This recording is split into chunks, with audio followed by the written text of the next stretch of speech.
ଯାଇଥିଲ କି କରୁଥିଲେ ମୋ କାହ୍ନା ହଟିଆ କାଳିଆ ସୁନା କି କରୁଥିଲେ ମୋ କାହ୍ନା ହଟିଆ କାଳିଆ ସୁନା ମୋ କଥା କି ତୁମ ଠାରୁ ବୁଝୁଥିଲେ କି ମୁଁ କେମିତି ଅଛି ବୋଲି ପଚାରୁଥିଲେ କି ମୋ ପ୍ରଭୁ ମୁଁ କେମିତି ଅଛି ବୋଲି ପଚାରୁଥିଲେ କି ନୀଳାଚଳକୁ ଅବଢା ଯାଇଥିଲ କି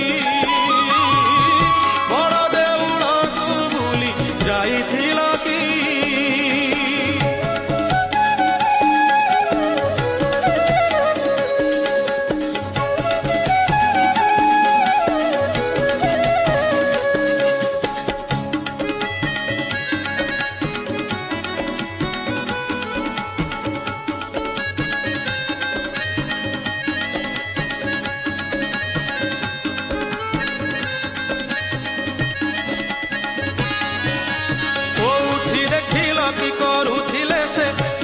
ଛପନ ଭୋଗେ